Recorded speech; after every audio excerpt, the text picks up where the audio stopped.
नमस्कार, मैं प्रवीण गौतम और आप देख रहे हैं पब्लिक मीटर। दोस्तों, ईरान अमेरिका लड़ाई को लेकर पीएम मोदी पहली बार संसद में स्टेटमेंट देने आए तो विपक्षी सांसदों ने खरी खरी सुना दी।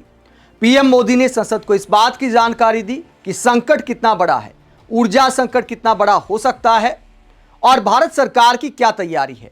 साथ ही यह भी पीएम मोदी ने अपील की कि पूरी संसद इस मामले में सरकार का साथ दे, यानी विपक्ष से एक तरह से सहयोग मांगा।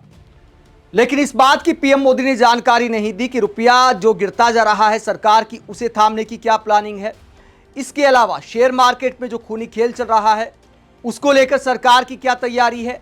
जब ऐसे बुनियादी मुद्दों को लेकर पीएम मोदी ने नहीं बोला तो विपक्षी सांसदों ने पूछा कि क्या रुपया आपकी यारी की कीमत चुका रहा है, क्योंकि अगर महंगा तेल आएगा, डॉलर में भुगतान होगा तो रुपए की कीमत और ज्यादा गिरेगी।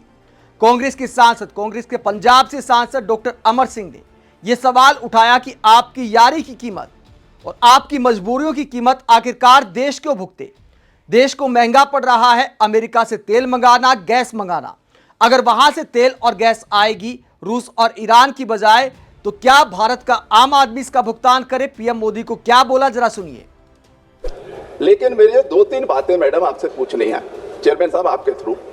एक तो अभी 5 स्टेटों में इलेक्शन हो रहा है, तो आप गैस का, पेट्रोल डीजल का प्राइस आप बढ़ा नहीं रहे हैं। ऑब्वियसली इलेक्शन है तो कैसे आप बढ़ाओगे। लेकिन आप 29 अप्रैल को या 30 अप्रैल को या 1 मई को आप बढ़ाएंगे। मैं चेयरमैन साहब आपके माध्यम से वित्त मंत्री जी को निवेदन करना चाहता हूं कि साहब, जब $20 क्रूड ऑयल आ गया था, $40 आ गया, तब आपने एक्साइज बढ़ा के लोगों को राहत नहीं दी थी। इस बार एक्साइज कम करके लोगों को राहत दीजिए, ये हमारी आपसे मांग है। इस बार लोगों पे, कॉमन मैन पे क्रूड ऑयल और गैस, उसकी महंगी पेट्रोल ना करिए, ये हमारा आपको बेनती है। दूसरी उसमें मेरी बात आपसे है कि जो इन्फ्लेशन कंट्री में आप बढ़ेगी उसका आप क्या करेंगे। तीसरा जो मैं पूछना चाहता हूं, रशिया और ईरान अपन को 10 से $12 पर बैरल सस्ता देते थे, रिबेट देते थे, रुपये में हमारे से लेते थे। अब आप स्पॉट मार्केट से खरीद रहे हैं ऑयल और गैस। तो ये जो लॉस हमारा हुआ है कि किसी के प्रेशर में हमने ईरान और रशिया का ऑयल और गैस लेना बंद किया। मैं चेयरमैन साहब आपके माध्यम से निवेदन करना चाहता हूं, वित्त मंत्री जी, आप इस हाउस को, इस ऑगस्ट हाउस को बताइए कि उसमें जितना फाइनेंशियल लॉस होगा उसका कौन जिम्मेदार है। ये मुल्क क्यों भरे। अगर आप लोगों का कोई पॉलिटिकल डिसीजन हुआ तो ये मुल्क का कसूर नहीं है। ये आप लोग बताइए कितना लॉस होगा और वो लॉस की भरपाई कौन करेगा, वो आप बताइए, क्योंकि ये मुल्क का उसमें डॉलर में रुपये टू डॉलर। अच्छा, रुपये अपना 94 रुपए पे हो गया आपका, अब सारा कुछ बढ़ गया है, उसका आप क्या करेंगे। तीसरी बात जो मैं इस पे कहना चाहता हूं, जब यूपीए गवर्नमेंट थी तब 77% इंपोर्ट होता था क्रूड ऑयल का, अब 88 या 89% है। ओएनजीसी के पास सरप्लस पैसा पड़ा था, आज 80,000 लोन पे हैं। क्या हुआ है 10-11 साल में, हमारी इंटरनल प्रोडक्शन क्यों नहीं बढ़ी, उसका सवाल का जवाब दीजिए।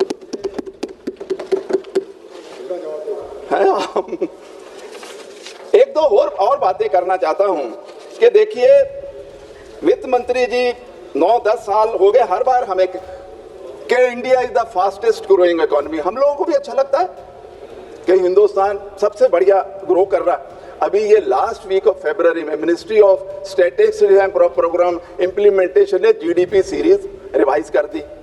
और जो आप लोगों की जो चीफ इकोनॉमिक एडवाइजर थे अरविंद सुब्रमण्यम, उन्होंने लिखा है कि एनडीए के सालों में 1.5 से 2% जीडीपी इन्फ्लेटेड बताते रहे हैं। ये आप बताइए, ये सारे मुल्क को बताइए कि जीडीपी की आपके राज्य में क्या हालत रही। आप यूपीए को 1 से 1.5-2% छोटा दिखाते रहे, अपना ज्यादा दिखाते रहे। अब नई सीरीज में हमें मुकाबला करके सारा बताइए। और फिर मुल्क कहां खड़ा है।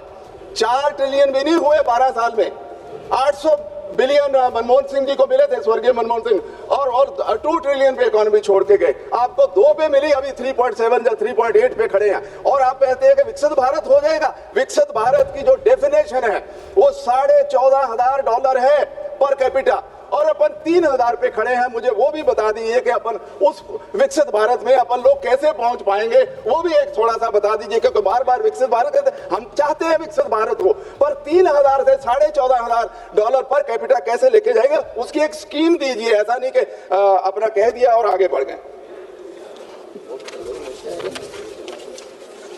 एक दो और बातें हैं।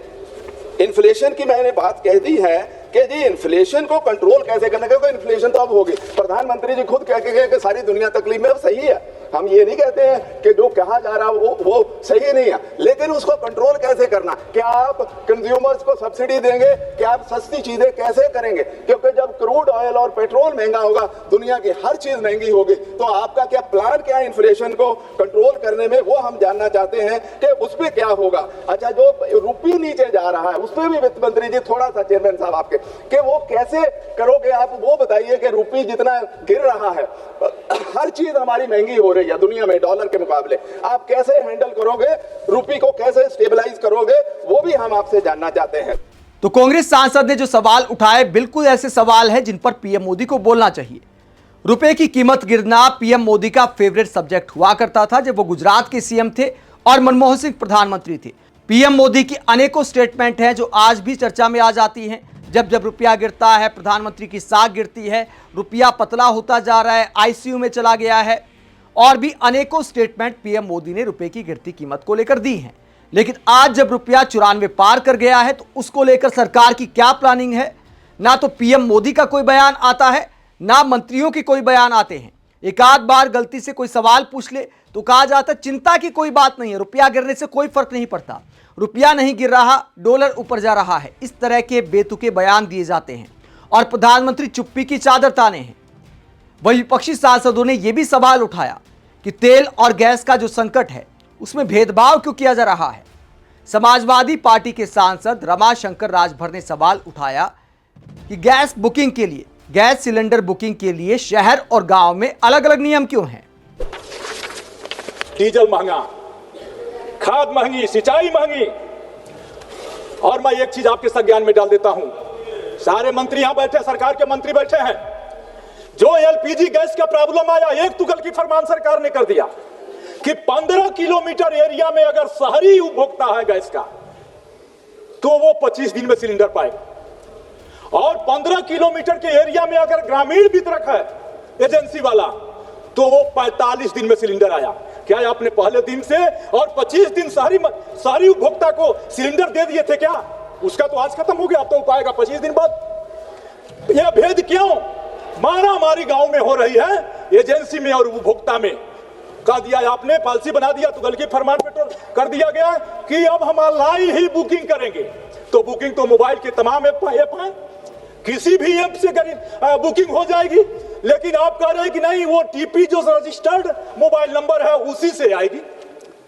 गांव में कहां है? हो सकता है टावर ना हो सकता है मोबाइल में पैसा ना हो गरीब के। तो आपने चूल्हे में भी भेद कर दिया। चूल्हा, शहर का चूल्हा 25 दिन तक चलेगा और गांव का चूल्हा 45 दिन में चलेगा, ये व्यवस्था कर दी।